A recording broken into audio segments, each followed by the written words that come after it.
ఓం శ్రీ మాత్రే నమః. అందరికీ నమస్కారం. 2025 సంవత్సరంలో గురు మౌఢ్యమి, శుక్ర మౌఢ్యమి ఏ రోజు నుంచి ప్రారంభమై ఏ రోజుతో ముగుస్తాయి? అసలు ఈ మౌఢ్యమి అంటే ఏమిటి? ఇది ఎలా వస్తుంది? ఈ మౌఢ్యమి ఉన్న సమయంలో మనం ఎటువంటి శుభకార్యాలను చేయవచ్చు, ఎటువంటి కార్యాలను చేయకూడదు అన్న పూర్తి విషయాలను ఈ వీడియో ద్వారా తెలుసుకుందాం. మొదటిసారి ఛానల్ని చూసేవాళ్ళు మా ఛానల్ని సబ్స్క్రైబ్ చేసి పక్కనే ఉన్న బెల్ ఐకాన్ని ప్రెస్ చేయండి. దీనివల్ల మీకు రానున్న ఆధ్యాత్మిక వీడియోస్ అన్ని కూడా నోటిఫికేషన్ ద్వారా మీకు అందుతాయి. మా వీడియోస్ మీకు నచ్చినట్లయితే లైక్ చేయండి, షేర్ చేయండి.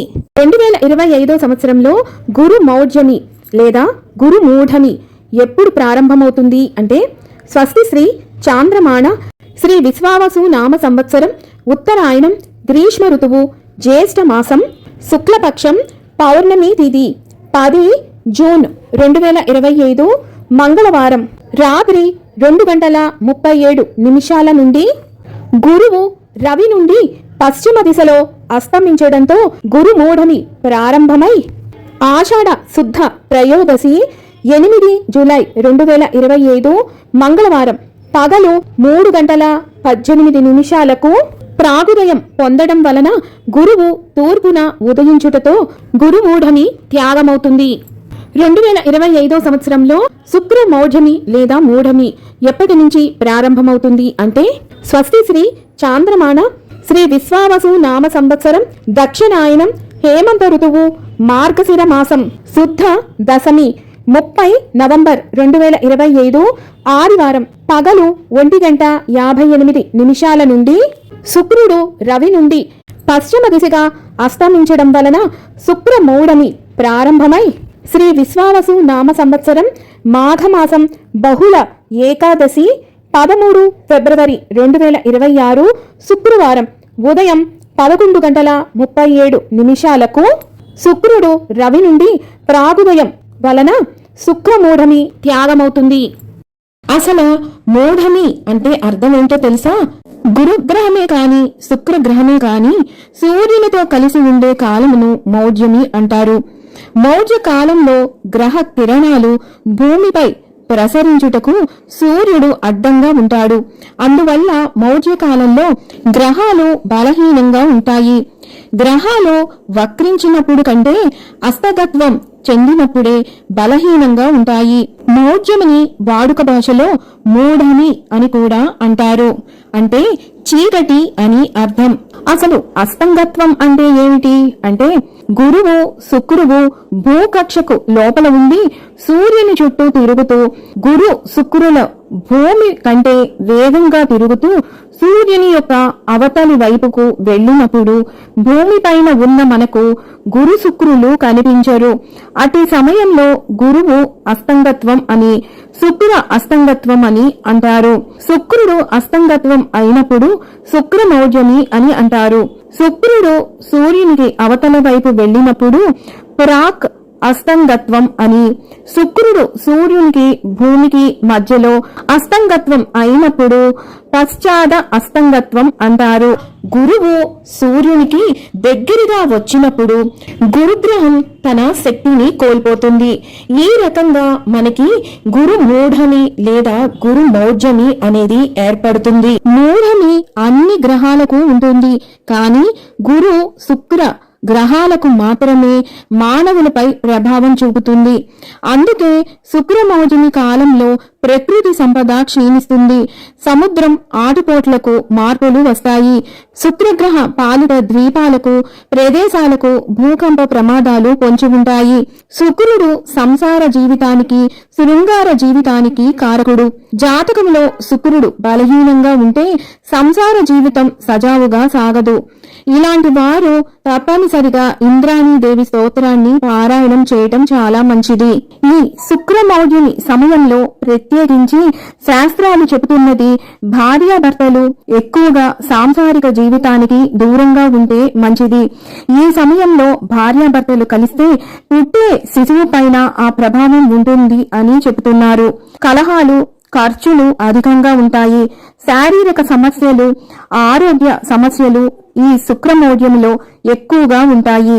ఎటువంటి శుభకార్యాలు చేయాలన్నా మనకి గురు గ్రహము యొక్క అలాగే శుక్ర గ్రహము యొక్క శక్తి చాలా అవసరము. కాబట్టి ఇవి ఎప్పుడైతే క్షీణించి ఉన్నాయో ఆ క్షీణించిన స్థితిలో మనం శుభకార్యాలను చేయకూడదు. మూఢం సమయంలో ఏదైనా శుభకార్యం చేసినా అది అశుభం జరుగుతుందని, కష్టం కలుగుతుందని, నష్టం వాటిల్లుతుందని జ్యోతిష్య పండితులు చెబుతున్నారు. ఏ పనులు చేయవచ్చు, ఏ కార్యక్రమాలు చేయకూడదు అన్న విషయాన్ని ఇప్పుడు తెలుసుకుందాం. మౌఢ్యములో చేయకూడని పనులు: పెళ్లి చూపులు, వివాహం, నిశ్చయ తాంబూలాలు, లగ్న పత్రిక రాసుకోకూడదు. వివాహానికి సంబంధించిన మాటలు కూడా మాట్లాడుకోకూడదు. ఉపనయనం, గృహారంభం, గృహ శంకుస్థాపనలు చేయరాదు. గృహప్రవేశం, గుమ్మం ఎత్తటం, యజ్ఞాలు చేయుట, మంత్రానుష్ఠానం, విగ్రహ ప్రతిష్టలు, నూతన వధువు ప్రవేశం, నూతన వాహనం కొనుట, బావులు త్రవ్వించుట, బోరింగులు వెయ్యుట, చెరువులు త్రవ్వుట, పుట్టు వెంట్రుకలు ఇవ్వుట, వేద విద్య ఆరంభం, చెవులు కుట్టించుట, నూతన వ్యాపార ఆరంభాలు చేయకూడదు. అలాగే బిడ్డను ఎత్తుకొని ప్రసవం అయ్యాక తల్లి అత్తవారింటికి వెళ్ళకూడదు. క్రొత్తగా వ్రతాలు, నోములు పట్టరాదు. అక్షరాభ్యాసం చేయించకూడదు. అలాగే మౌఢ్యమిలో బంగారం తాకట్టు పెడితే దానిని విడిపించుకోవడం చాలా కష్టం. అలాగే అప్పు చేసిన దాన్ని తీర్చడం కూడా చాలా కష్టంగా ఉంటుంది. కాబట్టి ఈ రెండు పనులు ఈ సమయంలో ఎట్టి పరిస్థితుల్లో చేయవద్దు. అలాగే హోమ్ లోన్ గాని ఇంకేదైనా పర్సనల్ లోన్స్ గాని ఈ సమయంలో మీరు తీసుకుంటే వాటిని తీర్చడం కూడా కొంచెం కష్టసాధ్యమనే చెప్పాలి. ఈ సమయంలో కాకుండా మౌఢ్యమి అయిపోయిన తర్వాత లేదంటే ముందుగానే ప్లాన్ చేసుకోండి. మొదటిసారి తీర్థయాత్రలకు వెళుతూ ఉంటే మౌఢ్యమిలో వెళ్ళకూడదు. ఉదాహరణకు మీరు తిరుపతి మొదటిసారి వెళుతుంటే మౌఢ్యమిలో వెళ్ళకూడదు. అదే మీరు తిరుపతి 2-3 సార్లు వెళ్లేసి ఉంటే కనుక మౌఢ్యమి అయినా సరే వెళ్ళవచ్చు. అలాగే మంగళకరమైన వస్తువులు, మంగళసూత్రాలు, మట్టెలు ఇలాంటివి కూడా ఈ మౌఢ్యమి సమయంలో కొనకూడదు. అలాగే మంగళసూత్రాలు మార్చుకోవడం కూడా మౌఢ్యములో చెయ్యకూడదు. ఒకవేళ అత్యవసరమయ్యి మంగళసూత్రాలు ఏదైనా పెనిగినప్పుడు మాత్రమే మీరు మంగళసూత్రాన్ని మార్చుకోవచ్చు. దేవతా వృక్షాలు నాటకూడదు. కొత్త ధాన్యం తినకూడదు. మౌఢ్యమిలో చేయదగిన పనులు: జాతక కర్మ, జాతకం రాయించుకోవడం, నవగ్రహ శాంతులు, జప హోమాది శాంతులు, గండ నక్షత్ర శాంతులు, ఉత్సవాలు, సీమంతం, నామకరణం. ఇక్కడ ఒక ముఖ్య గమనిక: నామకరణం విషయంలో బిడ్డ పుట్టిన 27 రోజుల లోపల అయితే కనుక నామకరణం చేయవచ్చును. అదే 27 రోజులు దాటితే కనుక మౌఢ్యమిలో నామకరణం చేయకూడదు. అన్నప్రాసనాది కార్యక్రమాలు మౌఢ్యమిలో చేయవచ్చును. అద్దె ఇళ్లు మారవచ్చు. అలాగే భూములు కొనుగోలు చేయటం, అమ్మకాలు, అగ్రిమెంట్లు చేసుకోవటం ఇలాంటివన్నీ కూడా చేయవచ్చు. మౌఢ్యమిలో ఏదైనా స్థలం కొని దానికి అడ్వాన్స్ ఇవ్వాలి అనుకుంటే ఇవ్వవచ్చు. అలాగే భూమి రిజిస్ట్రేషన్ చేసుకోవాలన్నా చేసుకొనవచ్చును. ఎందుకు అంటే ఇవన్నీ పేపర్ వర్క్ కింద వస్తాయి, వైదిక క్రియల కింద రావు. కాబట్టి వీటిని మీరు మౌఢ్యమిలో కూడా చేయవచ్చు. నిత్య పూజ చేసుకోవచ్చు. అలాగే ఇంకొక ముఖ్య గమనిక: ఇంటికి మొదటిసారి స్లాబ్ వేస్తుంటే కనుక మౌఢ్యమిలో వేయకూడదు. అలా కాకుండా మీరు 2వ అంతస్తు 3వ అంతస్తు స్లాబ్ వేస్తుంటే కనుక మౌఢ్యమిలో వేయవచ్చును. అలాగే 7 శనివారాల వ్రతం ఇలాంటి వ్రతాలు ఏమైనా ముందుగానే మొదలెట్టుకొని మీరు చేస్తూ ఉంటే కనుక వాటిని కంటిన్యూ చేయవచ్చు. మౌఢ్యమి వచ్చింది అని ఆపాల్సిన అవసరం లేదు. ప్రయాణాలు చేయవచ్చు. ఇంటి మరమ్మత్తు పనులు చేసుకోవచ్చు. నూతన ఉద్యోగాల్లో చేరవచ్చును. విదేశాల్లో ఉద్యోగం కోసం వెళ్ళవచ్చు. నూతన వస్త్రాలు కొనుక్కోవచ్చును.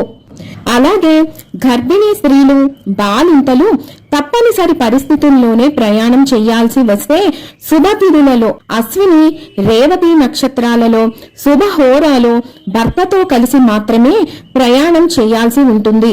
ఇలా ప్రయాణం చేస్తే కనుక ఎటువంటి దోషము ఉండదు అని పెద్దలు చెప్తున్నారు. అందరికీ ఒక ముఖ్య గమనిక, మూఢమికి ముందు కొన్ని రోజులు గ్రహములకు వృద్ధత్వం అని పేరు, మూఢమి తరువాత బాలత్వం అని పేరు. ఆ రోజులలో కూడా శుభకార్యాలు చేయరాదు.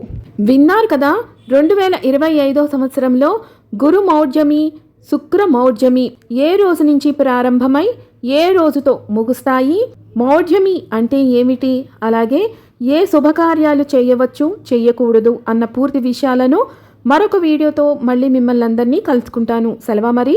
సర్వం ఈశ్వరార్పణమస్తు. స్వస్తి.